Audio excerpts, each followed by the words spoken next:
Titipon tayo sa kanaman ng anak ng Espiritu Santo. Amen. Ang pagpapala ng ating Panginoong Kristo, ang pag-ibig ng Diyos Ama, at ang pagpagkaisa ng Espiritu Santo, naway sumayin lahat. At sa iyo din. Mga kapatid, upang tayo maging marapat sa ating banal na pagdiriwang, aminin natin ang ating mga kasalanan. Inaamin ko Sa makapangyarihan ng Diyos at sa inyo mga kapatid, na lumawag ng kasalan sa isip, sa salita at sa gawa, at sa aking pagkukulang. Kaya sinasabi ko sa mahal na Birhen Maria, sa lahat ng anghel at mga banal, at sa inyo mga kapatid, na ako'y manalangin sa Panginoon ating Diyos. kawan tayo ng makapangyarihan ng Diyos, patawarin tayo sa ating mga kasalanan, at patubayan tayo sa buhay na walang hanggan. Panginoon, kawan kami. Kristo, kawan kami. Kristo, kawan kami. Panginoon, kawan kami. Panginoon, kawan kami.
namin sa puso ng anak kong minamahal. Ngayong tinutulita namin ang kanyang pag-ibig na aming pinakikinabangan. Kami naway pagkinapating matulutan ng pagbumabaw ng wais ng biyayang iyong bigay sa pamagitan ni Kristo sa Espiritu Santo magpasawalang hanggan. Amen. Amen. Magsipo ang lahat at pakinggan ang pagpapahayag ng salita ng Diyos.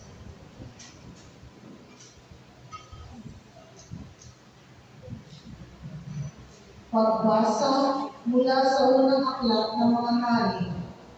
Noong mga araw na iyon, si Elias ay sumapit sa Horeb na bundok ng Diyos. Pumasok siya sa isang yungin at doon nagpalipas ng gabi. Walang ano-ano ay nagsalita sa kanya ang Panginoon. Lumabas ka at tumayo sa ibabaw ng bundok sa harapan ko. Pagkasabi nito'y tumaan ang Panginoon at umihig ang napakalakas na hangin. Sumabog ang bundok at nagkadurog-durog ang mga bato sa lakas ng hangin. Ngunit wala sa hangin ang Panginoon.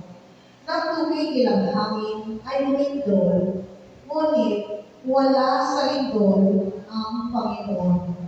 Pagkalipas ng lindol ay bumigla, ngunit wala rin sa kidlat ang Panginoon.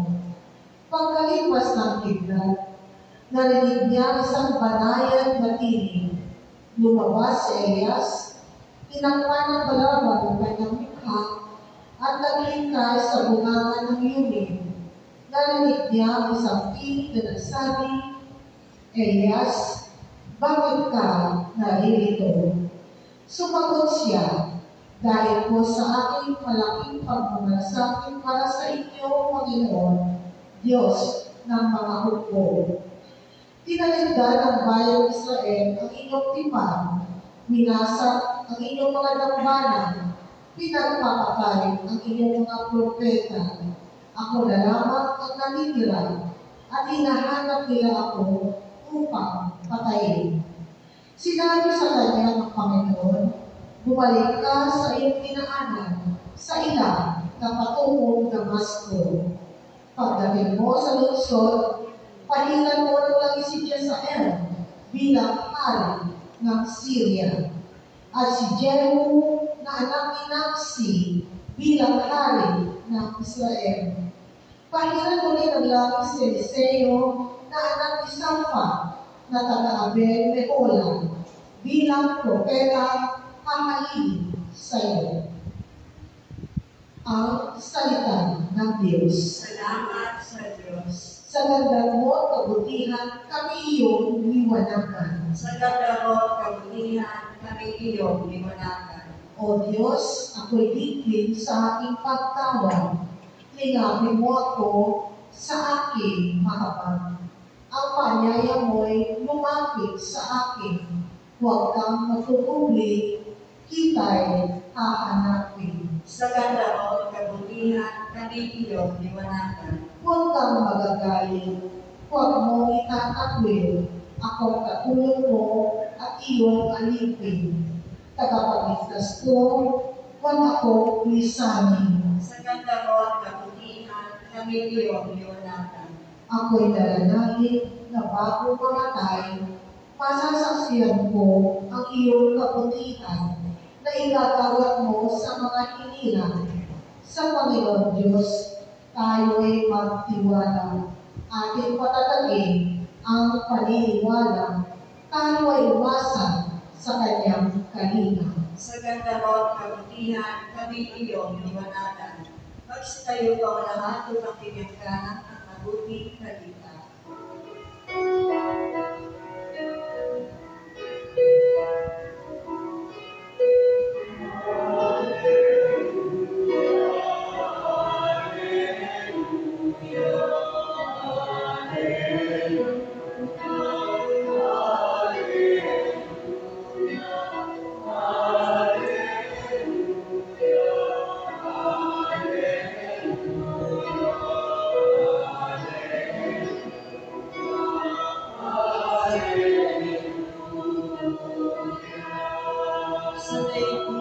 sagana, liwanag na sumisika, salitang buhay ng lahat.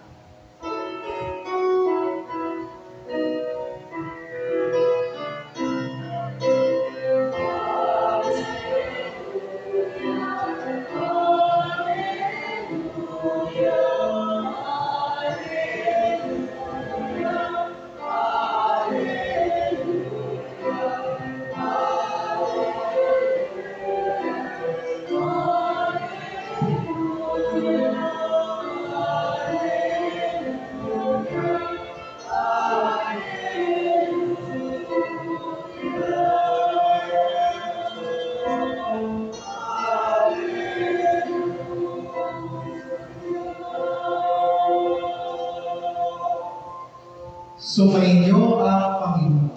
At siyempre, Ang mabuting balita ng Panginoon ayon kay San Mateo. papuri sa iyo, Panginoon.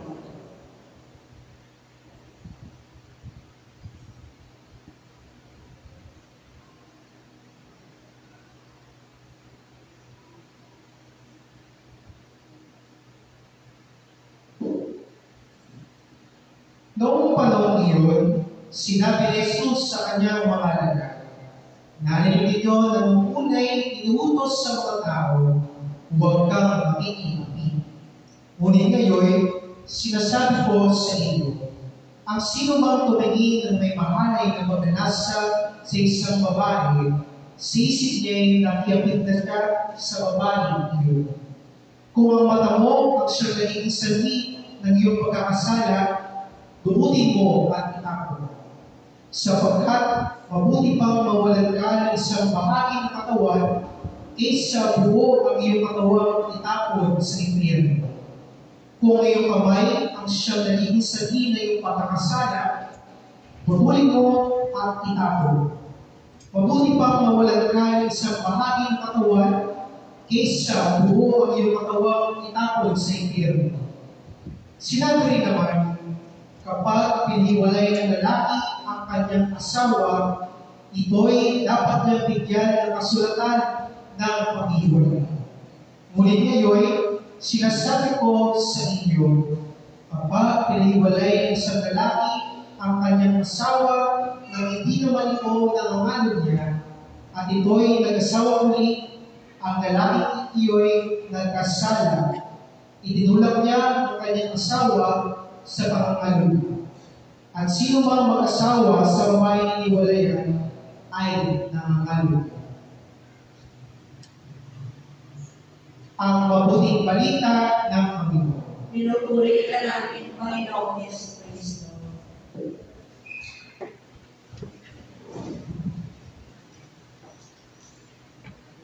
Good evening po sa ating lahat. Ang sabi sa atin ng Diyos, mga kapatid na ito, kung pamilya tayo, ano nga ulit yung pangalan ng ating parokya? Hearts of Jesus, Amen. Kaya unang paalala sa ating Diyos, let us ask for the grace of connected hearts. Hiningin natin ang grasya ng koneksyon. Kagaya doon sa atin, yung totoo niyan, Sacred Heart of Jesus, ang Immaculate Heart of Mary, ang sinusundan nating halimbawa ng ating parokya. Sa pagsabi sa atin ng Diyos, importante ang koneksyon ng kamahal-mahal ng puso, Jesus, at ang kalinis-linisang puso ni Maria. Kaya isang paalala sa atin ng Diyos, let us ask for the grace of connection. Kaya tanong sa inyo, connected ba kayo? Connected ba kayo sa mga isa? Lahat ba dito may data? Lahat ba dito may mga Facebook? Ang tanong ko sa inyo, ilan ang friend niyo sa Facebook? Kasi ang problema natin ngayon, kung mapapansinin natin, ang dami ng friend sa Facebook, pero minsan kapag pumunta ka, bumalik sa iyong tahanan, pumunta sa iyong kwarto, para nag-iisa ka. Para nag-iisa ka na sinasalubong ang iyong problema. Kagaya rin, sa ating buhay, tingnan mo yung messenger, no, sa mga text mo. Ang daming pangalan dyan sa contacts mo, no, sa messenger mo.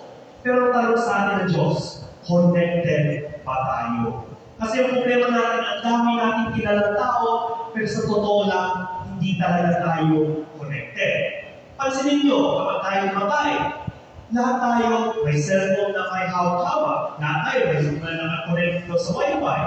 Pero yung tao na sa harapan natin, hindi man lang natin makausap. Pero yung tao na nandun sa ating cellphone, nakalayo-layo pa, nandun sa kabilang syudad pa, nandun sa ibang bansa, todo natin kinakausap, todo natin kinakamusta. Pero sabi sa ating Diyos, let us ask for the grace of connection. Marami kasi sa atin connected sa internet. Marami sa atin connected sa Facebook. Pero sa totoo lang, hindi talaga tayo connected sa bawat isa. Paano ba tayo maging connected sa bawat isa? Let us ask for connected hearts. Sundan natin ang halimbawa ng kamahal-mahal puso ni Jesus at ang kalinis-linisang puso ni Maria. Pansinin natin ang krus sa ating gitna. Totoo, ang imahe ng krus sa ating gitna, si Mama Mary ang nasa baba niyan. Habang ang kanyang anak ay nagdurusa sa krus, ang ating mahal na si Mama Mary ay nagdudurusa kasama niya. Yan ang sinasabi sa ating Diyos. Let us ask for the grace of connection. Kapag nakita mo ang isang kasama ng isang parokya na nagdurusa at hirap, pakiramdaman mo, tinatawa pa ang Diyos na tulungan ang ating kapatid at makiisa sa kanyang pagdurusa. Kasi ang tunay na koneksyon, hindi lang tayo ang nagdurusa. Pero bawat tao na kasama ng ating komunidad, nakiisa sa ating mga problema. Hindi tayo nagdurusa mag-isa. Kagaya ng krus ni Jesus, habang siya ay nagdurusa, sinasamahan siya ng ating mahal na ina.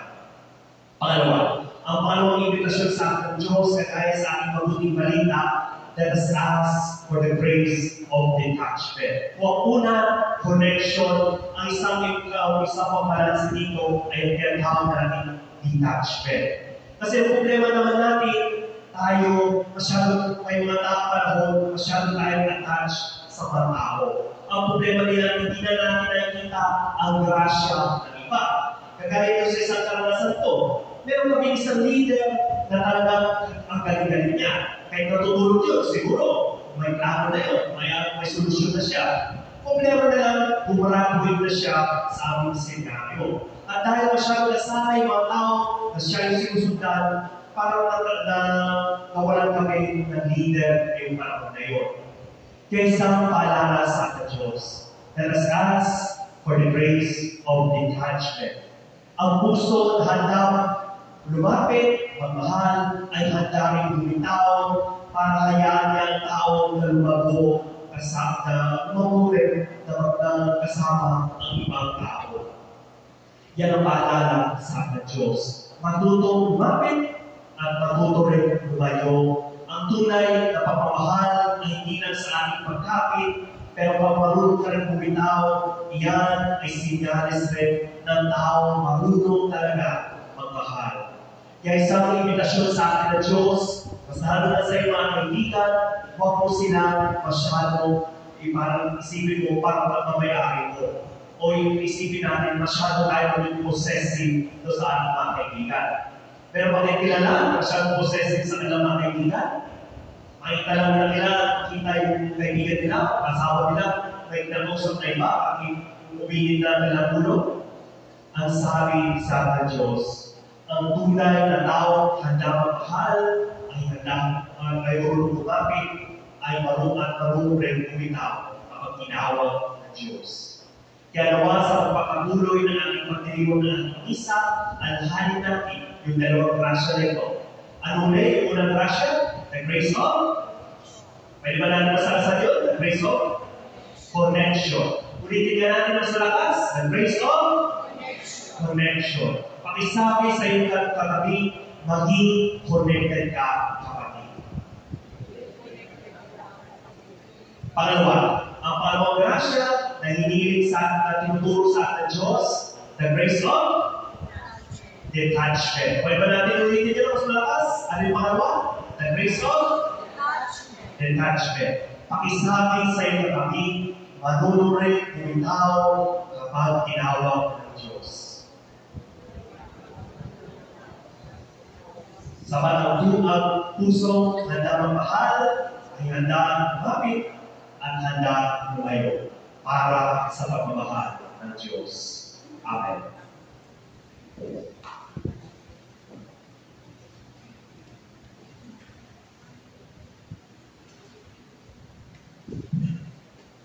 Manalangin tayo sa Diyos na winyang ganap sa atin ng kanyang gawain ng pag-ibig at katapat.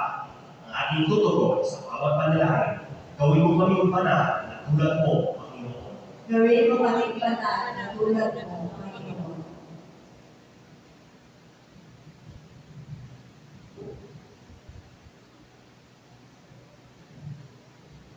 Ang simbahan naway magpatuloy na ipahayag ang karangalan ng kasal at tulungan ang mga mag-asawa na manatiling magkasama sa banal na pagsasabuhay ng kanilang buhay ng asawa. Manalangin tayo sa Panginoon. Gawin mo kaming banal na tulad mo, Panginoon. Ang mga mag-asawa naway manatiling tapat sa isa't isa at patuloy na isabuhay ang kanilang mga pangako sa sakramento ng kasal. Manalangin tayo sa Panginoon. Gawin mo kaming banal na tulad mo.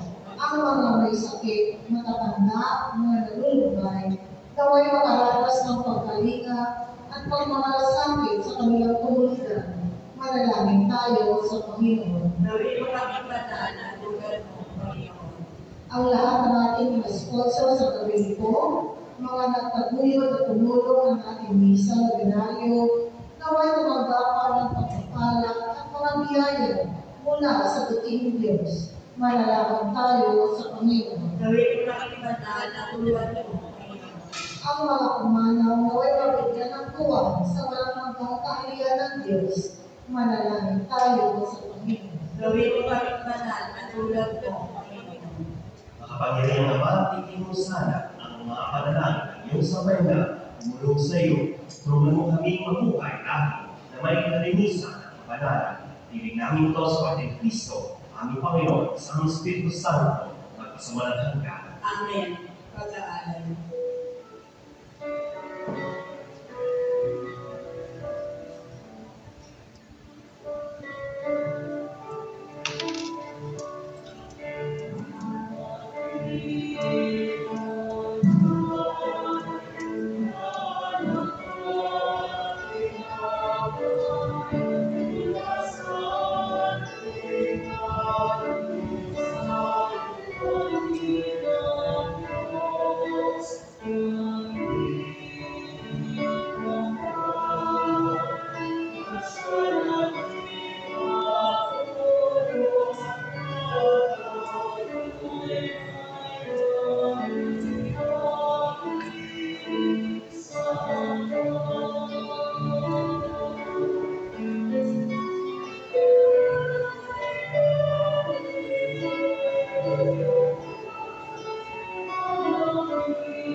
pag-ibig pagmamahal natin ay talaga ng Diyos ang mga pangyarihan. Ang ginawa ng Panginoon itong mag-aari sa iyong mga kamay, sa pag-uli niya ang karangalan sa ating kapatid na mahal na sa buong sanggay ng kapanan. Ang naming lumikha ay pangayan mo ang hindi maliit na pag-ibig ng anak mong pinapamamahal upang ipagpapatawa ng aming mga kasalanan ay nilahain namin ay maging kaluluto ng mga aray sa pamamagitan ng Kristo sa mga Espiritu Santo magpasawalang hanggan. Amen. Sumainyo ang Panginoon. At sumayo rin, Nasa Diyos ang iyong puso't diwa. inaasa na namin sa Panginoon. Pasalamatan natin ang Panginoon ating Diyos. Marapat na siya ay kasalamatan. Ama namin ng kapangyarihan, tunay na marapat na ikaw ay aming pasalamatan sa pamagitan ng Kristo na aming Panginoon.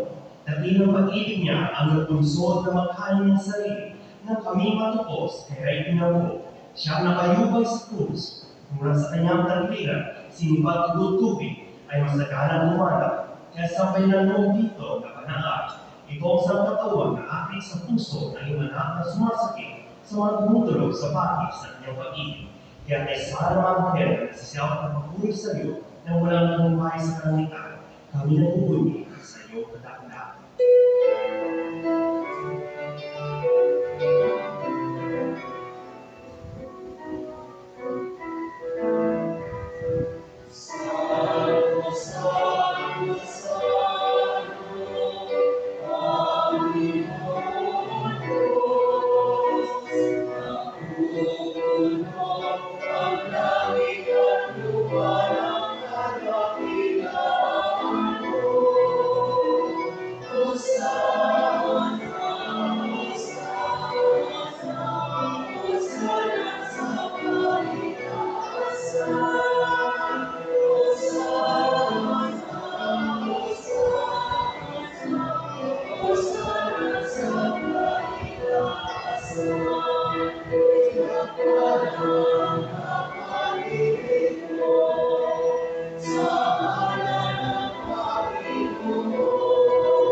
Ang manaming manang dapat ng puri at manang ginawa sa pagsapagitan nila ng aming Panginoong Kristo at sa pangyarihan ng Kanyang Espiritu ang lahat ay binibigyan mo ng buhay at kabanalan. Walang sawang tintipon ang iyong sambanan upang mula sa pagsikat hanggang sa paglulog ng araw may handog ang linis na alay para sa balik ng iyong ngalan. Ama, sinasama namin papanalin mo sa pangyarihan ng Kanyang Espiritu ang mga tulong nito na aming dinaan sa iyo. Ito nawa maging katawan at dugo na imanang at aming Panginoong Kristo na natuto sa pag-iwang ang misteryo nito. Noong gabi ay nakagulo siya, ginawa niya ang tinapay, nasalamatan niya, pinaghati-hati niya yun, iniabuot sa kanyang malaga at sinabi, tanggapin niyo lahat nito at kanin. Ito ang aking katawan na inanap para sa inyo.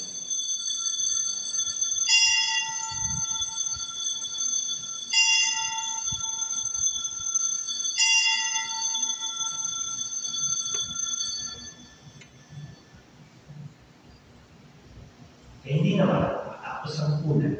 Ginawa ko niya ang halis, muli kayo ng pinasalamatan, iniabot niya ang halis sa kanyang malaga at sinabi, tanggapin ninyo lahat ito at inumin. Ito ang halis ng aking dugo, ng bawat walang kagipan, na aking dugo na ipupuos, para sa inyo at para sa lahat, para sa ipagpapatawad ng mga kasalanan. Gawin ito sa pagkakaalala sa akin.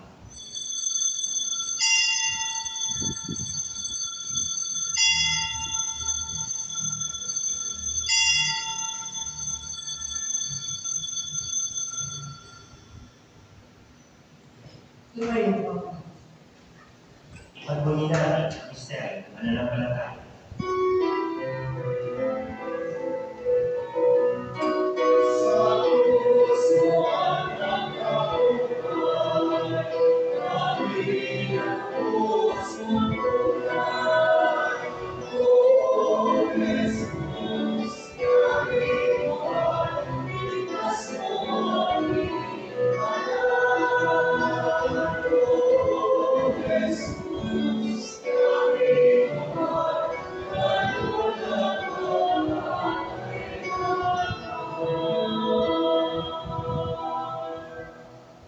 dinilitan namin ang pagkamatay ng anak na sa aming naligtas kaya hindi ng kanyang muling pagkabuhay at pagkakyak sa kalangitan.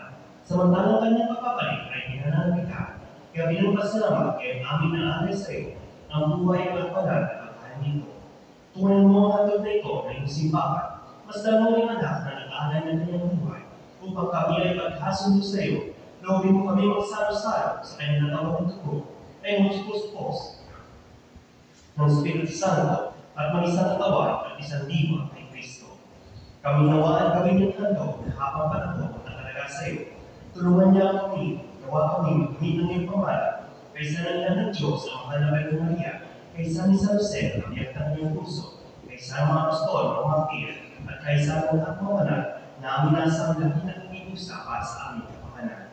Ama, ang handog na ito ng aming paipagkasundo sa iyo ay magdumalawa ng kayapaan at kaligtasan para sa buong daigdig. Patatalin mo sa pananampalataya at pag-ibig ang simbang ng Karakay sa lupa, kasama lingkod na si Papa Francisco, ang aming Obispo na si Pablo Benedicto, ng Tanawang Obispo at buong kaparian, at ang iyong pinilit sa Bernal. Tigil mo ang mga hilingan na iyong mahal na itinipon mo sa iyong harapan. Ang mga iugupin mo at mag-isahin ang lahat ng iyong anak sa wagpahalig at sulok ng daigdig. Kawan mo patuloy sa iyong harian ang mga kapatid namin lumao at ang lahat ng umisanda sa mundong ito na nagtatagay ng pag-ibig sa iyo. Kami ang umaasa ang mga kapatid sa iyong piling at sama-sama tatamasa na iyong naniningawang ng marik sa pag-aming masilayan ang iyong kalindahan sa pamagitan ng aming Panginoon Kristo na siyang pinagdaraanan ng mapagpulong sa aming kabutihan. Sa pamamagitan ni Kristo, kasama niya sa Kanya, ang lahat ng parawan at papuri ay sa iyo, Diyos Ama, makapangyarihan, kasama ng Espiritu Santo, magpasawa ng hanggan.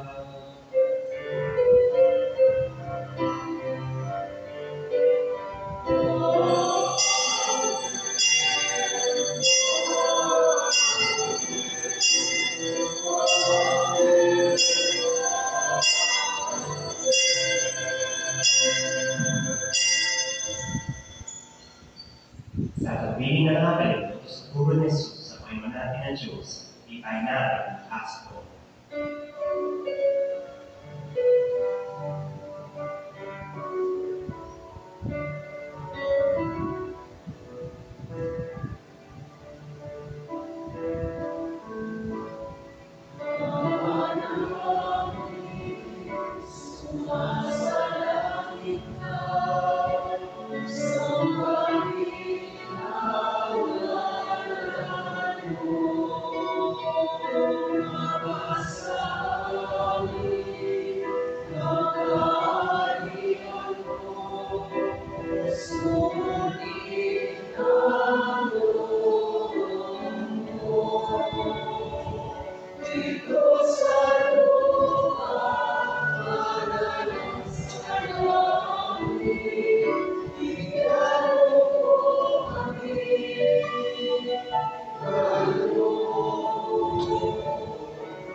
binubilan siya sa lahat ng masama. Magkalooban ng kapayapaan na araw-araw, iligtas sa langit, inayo sa lahat ng kahamuka. Samantalang aming pinananabitan ang kanilang araw ng pagpapahayag ng tagapagligtas na si Jesus Cristo.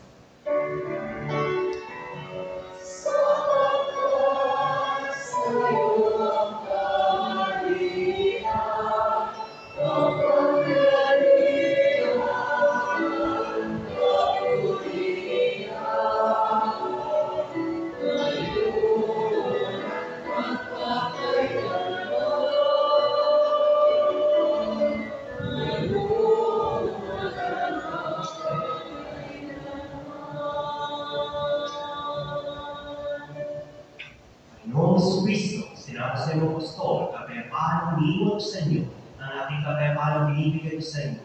Kung ano ang aming pananampalataya, at huwag ang aming pagkakasala, at global ng pamilya, kapayapaan ang magkakaisa, ay sa inyong kalooban, kasama ng Espiritu Santo, magpasawalan hanggang. Amen. Ang kapayapaan ng Panginoon ay laging sumainyo. At sa iyo rin. Magbigayan kayo ng kapayapaan sa isa't isa.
Ito ang Kordero ng Diyos. Ito nanali sa mga kasalanan at sa aming pagkain.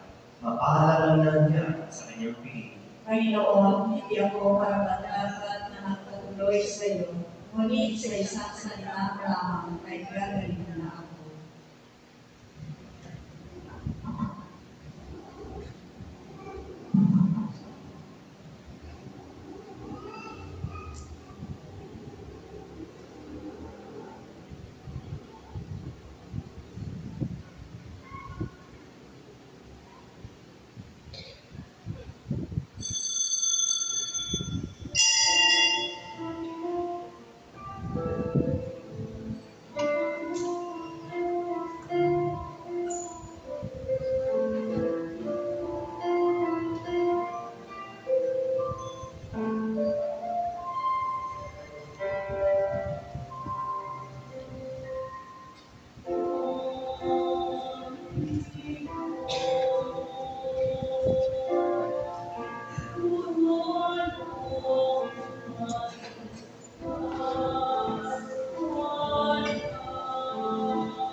pag-ibig sa aming looban sa pagsalo sa pagmamahal mo sa Panginoon at sa aming pag-akit sa iyong anak araw-araw. Magtungan naman namin, kilala siya sa katauhan ng aming mga kapatid sa iyong sambayanan sa pamagitan niya sa Espiritu Santo, magkasawalang hanggan. Amen.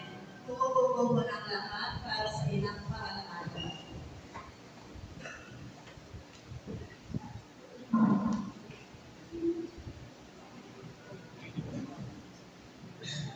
Ang ating pong sa declaration na yun ay nagtulong financial para sa education assistance ng programa ng ating parokya.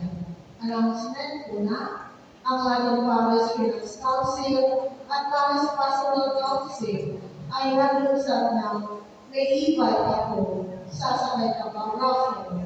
Ito ay upang ating matulunan ng mga gastusin sa ating pagpapalit ng ating choir law, sound system, kasama ng mga lightings ng ating simbahan. Ang grand raffle ay naganapit sa araw ng ating listahan sa June 16, 2024, araw ng Linggo sa patio ng ating simbahan. Ang ating pong maaaring mapapalarunan ay ating pong magkita sa ating patio. Ito ay ang masusunod. Third prize, isang e-bike. Second prize, isang e-bike. Grand prize, isang e-drive.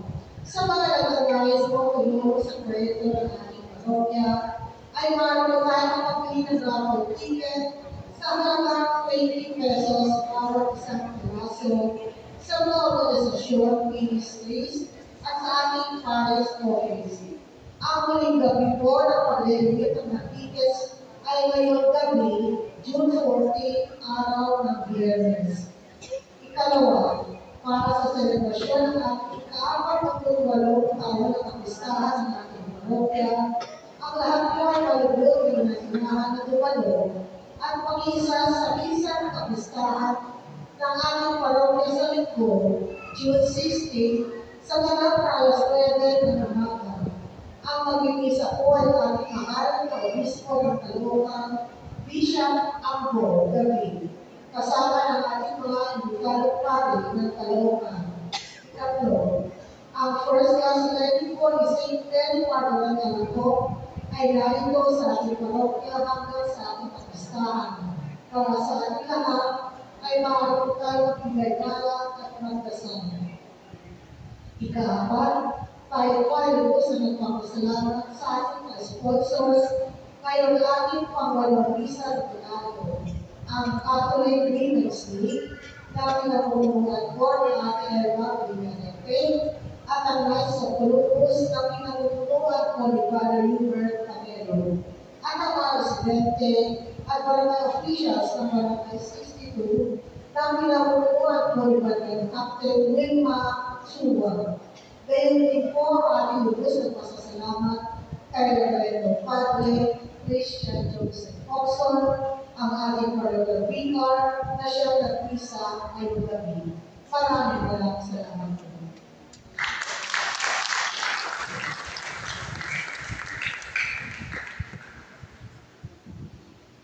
Pasalamatan rin po natin si Reverend Joshua po na nag-iisa po sa ating Christmas prayer. Okay na po na reminder po, kagaya po na sa ating announcement, nandito po yung relic po ni St. Mary Magdalena po. Kung pamilyar tayo, siya ay isang importanteng santo sa pagpapusbong ng debosyon sa Sacred Heart of Jesus. Kaya isang invitation sa inyo, sulitin natin panahon na kung meron kayo mga kaibigan, tapos makatulong rin ito sa ating buhay pananampalataya. Yung pagsunod natin sa halimbawa ng santo kagaya ni St. Mary Magdalena po. Tapos kung pamilyar tayo, malapit na ang ating mismong Fiesta Day sa linggo. Kaya isang paalala para sa atin, mag-isa at magbahagi sa ating fiesta. Kasi mas masaya ang ating magdiriwang ng ating fiesta pag ang bawat isa sa atin ay nakikisa. Kaya huwag ninyong malilin ang inyong sarili. Kahit ordinaryo ka lang magdalaw kayo ng parokyano, importante kayo para maging masaya ang ating fiesta. Amen ba doon? Amen! Kaya nawa sa pagpapatuloy natin, paghandahan natin sa darating na ating fiesta, lagi natin pagdating ang pagmamahal ng Diyos sa ating puso. Palakpakan po natin ang ating Diyos. Tayo natin. Magsigo ang lahat para sa pagmamahal. Pagpalain mo kayo at ingatan ng Panginoon ngayon at mga kasawalan hanggang. Amen. Naway habagan niya kayo at subaybayan kayo at mga kasawalan hanggang. Amen. Linapin din nawa niya kayo at bigyan ng kapayapaan ngayon at mga kasawalan hanggang. Amen. At pagpalain na lahat ang makapangyarihan Diyos, ang Anak, at ang Espiritu Santo. Amen. Naiyanin na ang banal na Eucharistia, umayo kayo taglay ng kapayapaan ni Kristo. Salamat sa Diyos.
Good evening, ladies and gentlemen. Please subscribe my YouTube channel, Cap TV, People TV. Thank you and God bless.